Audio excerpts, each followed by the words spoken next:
Que le nom de Jésus-Christ soit une fois de plus béni en ce 29 mai 2021. Je reviens vers vous pour la deuxième fois. Nous sommes aujourd'hui samedi le 29 mai et cette nuit, j'ai dormi à même le sol afin d'être en éveil, afin d'être comme Habakkuk à mon poste, en train d'attendre ce que le Seigneur me dirait. Ça fait quelque temps de cela, j'ai pris la résolution que tous les week-ends, je vais dormir à même le sol afin de rester éveillé et que le Seigneur puisse me parler. La Bible nous dit, vous me chercherez et vous me trouverez, si vous me cherchez de tout votre cœur. La Bible nous dit que sans la foi, il est impossible de lui être agréable, car il faut que celui qui s'approche de Dieu croit qu'il existe et qu'il est le rémunérateur de ceux qui le cherchent. Si tu cherches Dieu et si tu le cherches de tout ton cœur, non seulement tu vas le trouver, mais aussi il va te rémunérer. Il va te donner une récompense. Il va te donner des cadeaux. Il va te donner ce que ton cœur désire, parce que tu auras fait de l'Éternel tes délices. Donc je viens vers vous pour la deuxième fois aujourd'hui. Tout à l'heure, je vous ai parlé de la première partie, lorsque j'ai commencé à prier dans la nuit du 28 au 29 mai, ce que le Seigneur m'a montré de certaines personnes qui voulaient venir me faire du mal, plus précisément voulaient venir me voler ma fille, mon enfant, me voler cette bénédiction-là que l'Éternel m'a donnée. Et le Seigneur n'a pas permis qu'il puisse prendre du dessus sur moi. Puis après, le Seigneur m'a montré, je pouvais voir que le monde entier, était plongé dans les ténèbres. Il faisait noir, il faisait nuit.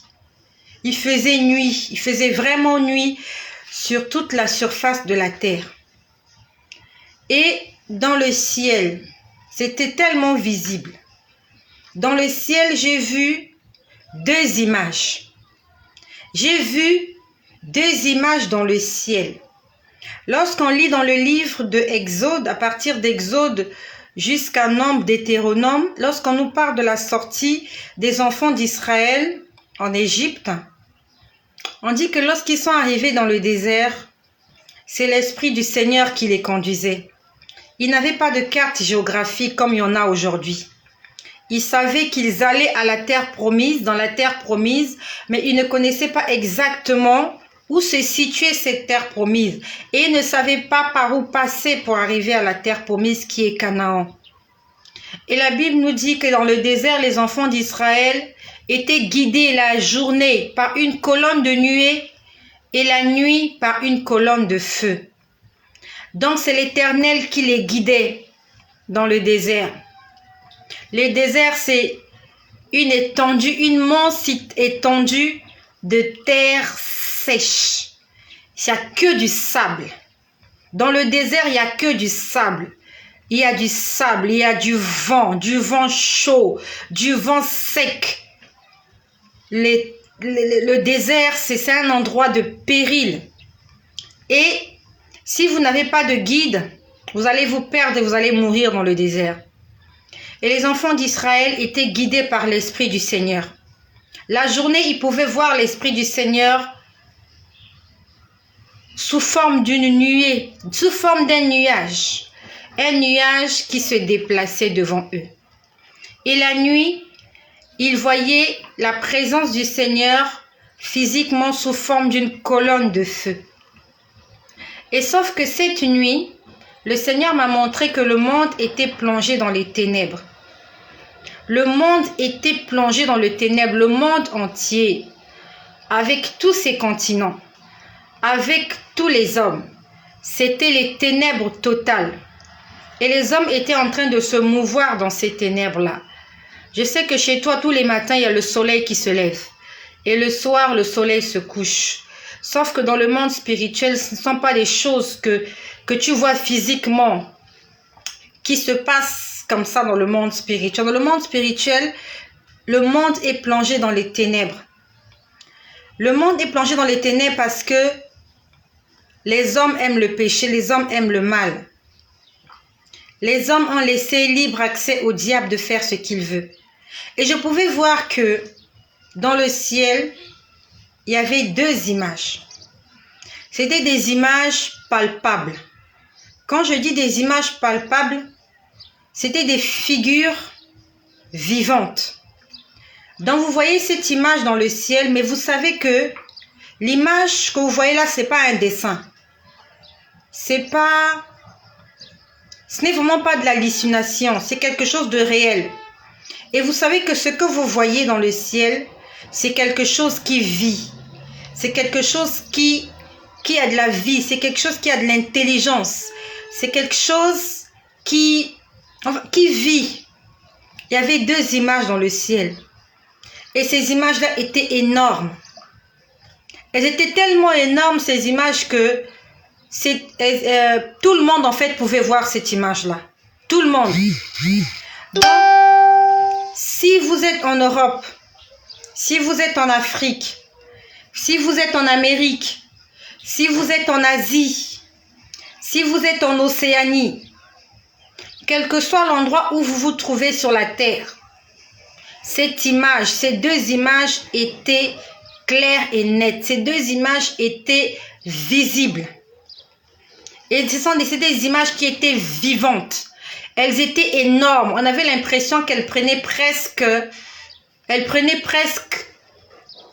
on va dire, le ciel. Vraiment. Elles prenaient presque toute l'immensité du ciel. Et ces deux images, je te bénis ma sœur Eudoxie, maman Ako, béni sois-tu là où tu te trouves, que le Seigneur te fasse du bien et se souvienne de toi. Donc dans le ciel, premièrement l'image que j'ai vue, c'était un dragon. Il ne crachait pas du feu. Il était juste au-dessus de la terre. Et on pouvait sentir sa puissance. On pouvait sentir son pouvoir. On pouvait sentir que c'est lui qui commande. C'était un dragon. J'aimerais vous faire un dessin, mais c'est difficile. Il était recouvert d'écailles. J'avais l'impression qu'il était recouvert de verre, comme du verre. J'avais l'impression qu'il était recouvert de verre, mais de verre sombre. Parce que ce verre-là, il brillait. Ça veut dire que si vous le touchez, vous pouvez vous blesser. Parce que son corps n'était pas recouvert d'écailles. Son corps était recouvert comme de verre, comme de tessons. C'était recouvert comme de tessons. Des tessons de verre. Le verre comme la bouteille. Ça brillait, mais ça brillait d'une façon très obscure. C'était une brillance obscure. Et c'était un dragon, comme on le voit à la télé. Il était juste là. Il voyait ce qui se passe sur la terre et on pouvait sentir comment il commandait la terre. Et ce dragon-là, je pouvais le voir sur ma droite. Il était énorme, il était gigantesque. Et sur ma gauche, j'ai vu une tête de mort. Une énorme tête de mort. Vous connaissez l'insigne de la tête de mort. C'était juste l'insigne là. Il y avait la tête de mort là. Donc la tête de mort commandait aussi l'humanité. La tête de mort exerçait son pouvoir sur la terre. Voilà les deux entités qui étaient en train d'exercer leur puissance sur la terre, alors que la terre était plongée dans le noir. Vraiment, l'image était tellement visible, très visible dans le ciel. Puis après, je vois un mur, un grand mur. Et à l'intérieur de ce mur, il y avait une ouverture. Il y avait une ouverture. Vous voyez, c'est comme s'il y a un grand mur et on a cassé une petite partie du mur. Et dans cette petite partie du mur, j'ai vu qu'on avait caché une Bible. Il y avait une Bible à l'intérieur. La Bible était ouverte, mais cachée dans la muraille. Une grande muraille. C'était une petite ouverture. Je ne sais pas qui l'avait faite, mais vous sentez vraiment qu'on a fait une ouverture et on a mis la Bible. Je ne sais pas qu'est-ce que cela représente. Cette muraille-là, ce grand mur, ce mur-là aussi était noir. Et à l'intérieur de ce petit trou, on a mis une Bible ouverte. Donc je ne sais pas si on voulait cacher la Bible, ou bien je ne sais pas si est-ce que la Bible était cachée dans la muraille et que quelqu'un a cassé cet endroit pour révéler la Bible, je ne sais pas. Vraiment, c'est ce que j'ai vu. Puis après, je vois un homme. Je vois un homme qui se présente à moi, qui parle. Ça s'est passé cette nuit. Et cet homme-là était un berger. Quand je dis un berger, il était là pour diriger l'église. Et ce berger-là me dit, vous avez 2 alliances. Il m'a dit, vous avez 2 alliances. Il m'a dit, enlevez l'une des 2 alliances que vous avez. Quand je dis, il m'a dit que vous avez 2 alliances, je prends l'exemple, voilà mes 2 mains. J'ai une alliance ici. J'ai une alliance ici. Et il était en train de me dire, enlevez cette alliance-là. L'alliance que j'ai ici, c'est une alliance de mariage. C'est une alliance qu'on met lorsqu'on va à la mairie, lorsqu'on va pour se marier. Mais celle-là, c'est une alliance de fantaisie. C'est juste pour la fantaisie. Et il était en train de me dire, enlevez cette alliance-là. Il me disait, enlevez-la. Enlevez-la, enlevez-la. Le Seigneur m'a montré beaucoup de choses, comment les gens étaient en train de mourir, comment les gens étaient en train de souffrir, parce qu'ils ne veulent pas abandonner avec leur 2e alliance. Il y a beaucoup d'entre nous, nous avons pris l'engagement de servir le Seigneur. Nous avons pris l'engagement de marcher avec lui, de lui obéir. Mais en cours de route, suite à des persécutions, suite à des difficultés, nous avons rompu avec l'alliance que nous avons faite. Nous sommes allés faire alliance avec d'autres choses, avec d'autres personnes, avec d'autres esprits qui sont inférieurs à notre Dieu créateur. Nous avions une première alliance que nous avons faite avec le Seigneur. Nous sommes nombreux. Un jour, nous avons dit, Seigneur, je te reconnais et je t'accepte dans mon cœur. Je décide, je prends l'engagement de te servir jusqu'à la fin de mes jours. Mais dans le parcours qui était difficile, nous avons arrêté avec l'alliance que nous avons faite avec le Seigneur et nous sommes allés faire une alliance avec le diable, avec les sorciers, avec les magiciens, avec les féticheurs. Et le Seigneur me montrait toutes ces personnes-là. Il me dit, regarde, ces gens-là me connaissent. Ils ont fait alliance avec moi. Mais en dehors de l'alliance qu'ils ont avec moi, ils sont allés faire alliance avec le diable. Il m'a dit, je ne peux rien faire parce que je suis un Dieu jaloux et je veux que la gloire me revienne. Il m'a dit, regarde comment ils souffrent. Parce qu'ils suivent 2 maîtres à la fois. La Bible nous dit, on ne peut pas suivre 2 maîtres à la fois. Soit on haïra l'un et on aimera l'autre. C'est pas possible d'aimer Dieu et d'aimer le diable. C'est pas possible d'aimer Dieu et d'aimer les choses que le diable te propose. Tu dis que tu aimes Dieu, tu vas à l'église, mais tu aimes la pornographie. Tu aimes la fornication, tu aimes l'impudicité, tu aimes le tabagisme, tu aimes la drogue, tu aimes l'alcool. Tu ne peux pas suivre 2 maîtres à la fois. Tu dois faire un choix. Si tu veux suivre Satan, suis Satan. Mais si tu veux suivre Dieu, suis Dieu. Donc le Seigneur me disait, regarde tous ces gens. Ils ont 2 alliances dans les mains. Ils ont fait alliance avec Dieu et ils ont fait alliance avec l'ennemi.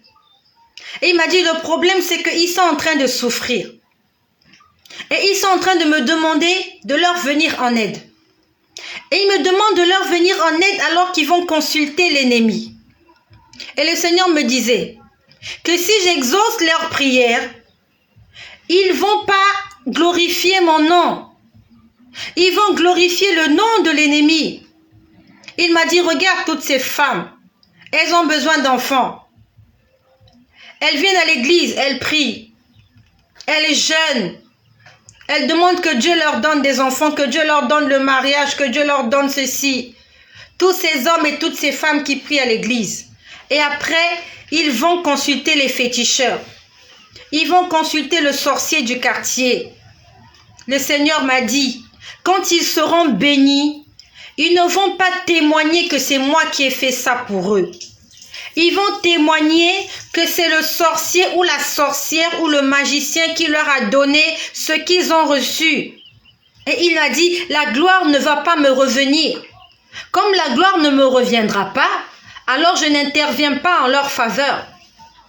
Hier, nous avons lu dans le psaume comment il est écrit, quand le malheureux crie, l'Éternel entend. Il vient le délivrer de toutes ses détresses. C'est dans le psaume 34. Le psaume 34, verset 6, ou le psaume 36, verset 4, je crois. Lorsqu'un malheureux crie, le malheureux, c'est celui-là qui souffre et qui met sa confiance en l'Éternel. Mais là, le Seigneur me parlait des gens qui avaient fait deux alliances, Une alliance avec Dieu, une alliance avec le diable.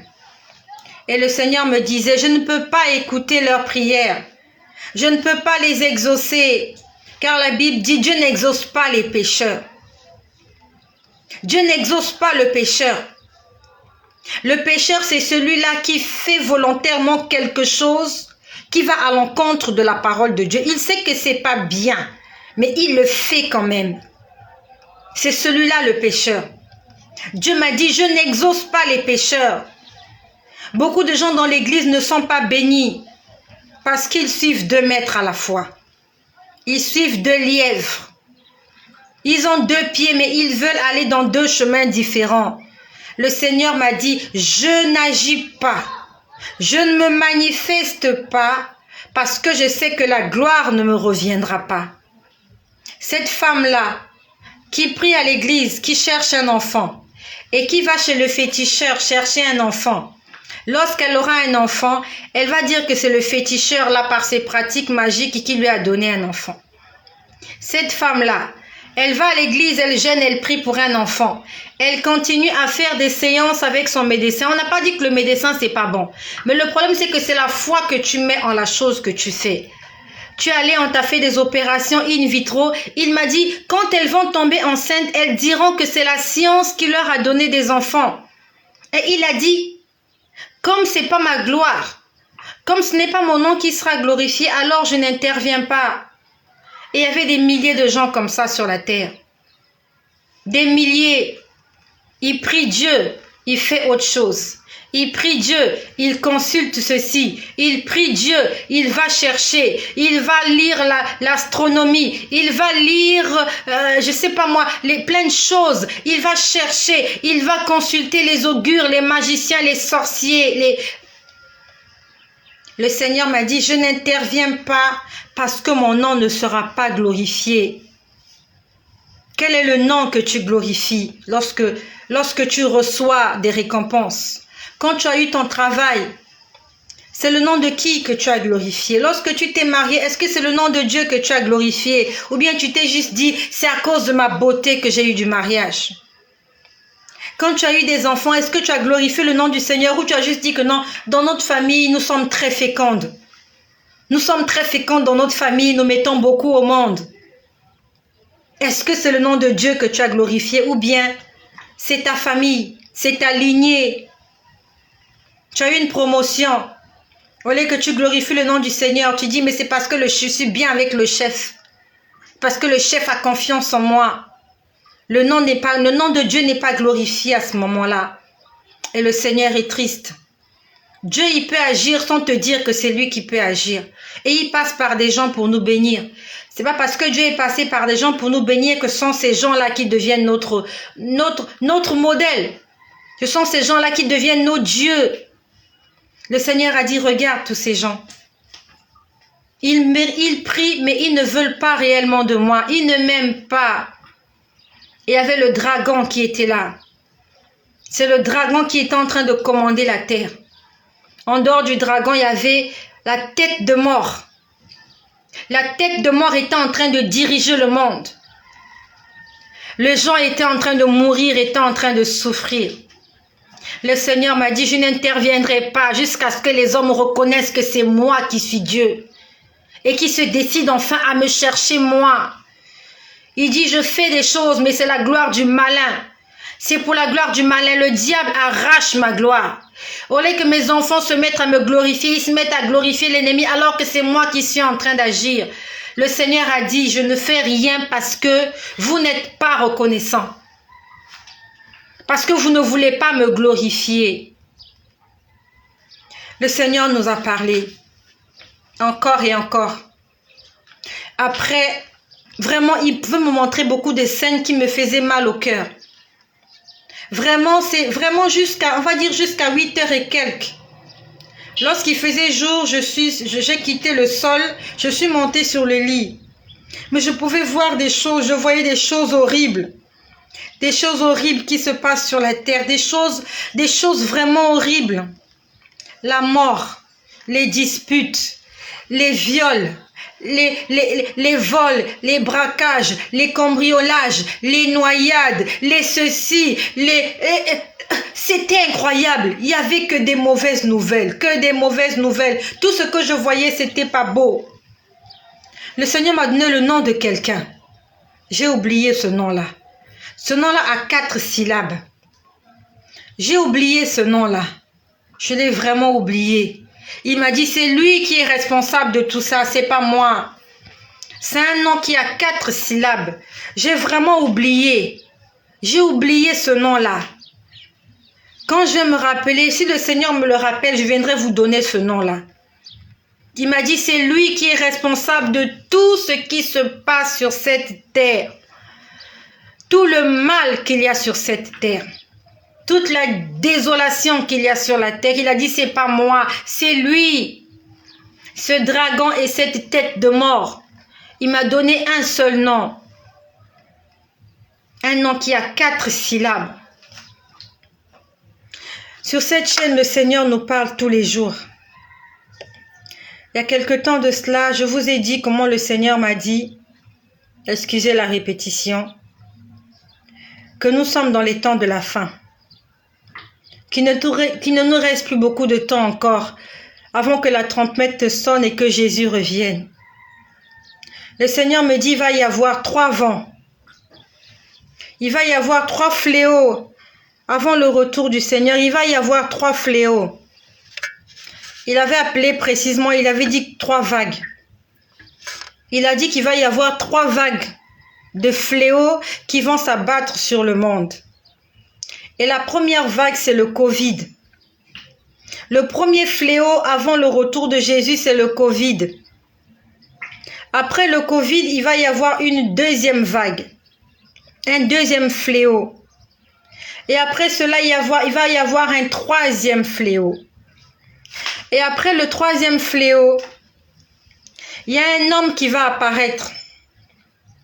On va l'appeler l'homme du péché. Mais quand il viendra, les gens vont l'appeler fils de Dieu. Parce qu'il viendra donner solution aux problèmes du monde. Il viendra pour aider les gens. Et les gens vont lui faire confiance, les gens vont l'aimer. Et les gens vont l'appeler le fils de Dieu. Alors qu'il sera en réalité l'homme du péché. Et quand cet homme de péché va apparaître, Jésus-Christ reviendra. Et c'est plus dans il se passera plus un long moment avant que ces choses n'arrivent. Le Covid a apparu en décembre 2019. Actuellement, le Covid est toujours d'actualité. Je ne sais pas quand est-ce que le Covid va s'arrêter ou si le Covid va s'arrêter un jour, je ne sais pas. Mais après le Covid, il va y avoir un autre fléau. Et le Seigneur nous a dit la dernière fois que c'est la boisson. C'est ce que nous allons boire qui sera empoisonné. Après, c'est ce que nous allons manger qui sera empoisonné. Beaucoup de gens vont encore mourir. Beaucoup de gens vont mourir. Et seuls les élus seront épargnés. Seuls ceux-là qui marchent dans la vérité, seuls ceux-là qui craignent l'Éternel seront réellement épargnés. Puis après, il va y apparaître un homme qu'on appellera fils de Dieu, qu'on appellera le Sauveur. Parce que ce jour-là, quand le Seigneur me l'a montré, j'entendais les gens dire, c'est notre Sauveur. Il viendra proposer des choses pour trouver des solutions aux problèmes des hommes. Les hommes vont l'acclamer. Les hommes vont l'aimer. Les hommes vont l'adorer. Les hommes vont l'applaudir. Et alors qu'on sera en train d'adorer cet homme, qui sera le fils du péché, mais les gens vont l'appeler Sauveur, fils de Dieu. Et alors la trompette dans le ciel sonnera. Et le Fils aimé de Dieu, le Fils unique de Dieu apparaîtra dans les nuées. Et tous ceux-là qui lui appartiennent, comme un aimant, seront attirés vers le ciel. Ça se passera bientôt. Dans combien d'années, je ne sais pas. Mais le Seigneur m'a dit, je reviens déjà. Et je vous donne mon mémoire. Le mémoire, c'est le Saint-Esprit. Celui-là qui nous permettra de faire face au péché. Celui-là qui nous permettra de vaincre le péché et la méchanceté. Il s'appelle Saint-Esprit. Et après, pour terminer, le Seigneur m'a dit, il faut que tu ailles demander pardon à quelqu'un à qui tu as fait du mal. Il m'a dit, toi tu lui as pardonné, mais lui ne t'a pas pardonné. Il m'a dit, va lui demander pardon, parce que tu lui as fait du mal. Le Seigneur veut que nous puissions nous réconcilier avec nos ennemis. Cette personne m'a fait du mal, mais je lui ai pardonné. Mais le Seigneur m'a dit que lui, il est toujours en colère contre moi. La Bible nous dit, lorsque tu vas faire ton offrande, et que tu te rappelles que ton frère a quelque chose contre toi, laisse ton offrande et va d'abord te réconcilier avec ton frère. Le Seigneur m'a dit, va lui demander pardon. Toi, tu lui as pardonné, ok. Mais va lui demander pardon et tu lui diras que tu es une nouvelle créature. C'est ce qu'il m'a dit. Il m'a dit, va lui dire que toi, tu m'as rencontré et que j'ai fait de toi une nouvelle créature. Raison pour laquelle je te demande de lui demander pardon. Et je veux que lui aussi, il apprenne à pardonner pour qu'il soit sauvé. Le Seigneur m'a demandé d'aller voir quelqu'un et de lui demander pardon. Le Seigneur ne me le demande pas seulement à moi, mais à toi aussi. La Bible nous dit, recherchez la paix avec tous et la sanctification. Sinon, personne ne verra Dieu. Nous devons être en paix avec tout le monde. Tu as fait du mal à quelqu'un, tu lui as pardonné, mais lui ne t'a pas pardonné. Va le voir, va lui dire, je te demande pardon, je m'excuse. Je suis désolée pour tout le mal que je t'ai fait. Mais le Seigneur a dit, ajoute-lui que tu m'as rencontré et que j'ai changé ta vie. Que le Seigneur fasse en sorte que je puisse rencontrer cette personne-là pour lui présenter des excuses, d'avoir blessé son cœur. Voilà ce que le Seigneur m'a montré cette nuit. Plus précisément, on va dire toute la nuit, du 28 au 29 mai 2021. Et si ce message t'a fait du bien, ne le garde pas pour toi-même. Il y a quelqu'un qui a besoin d'entendre ça. Il y a des gens qui vont mourir avant le retour du Christ. Et beaucoup plus les gens qui ne sont pas en relation parfaite avec Dieu.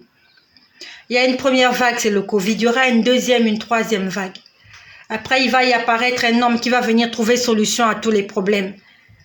Et en peu de temps, il se passera un petit temps. Et Jésus-Christ reviendra prendre son église. Il vient. Il vient. Et préparons-nous. Soyez bénis chez vous. Et que le nom de Jésus-Christ soit glorifié.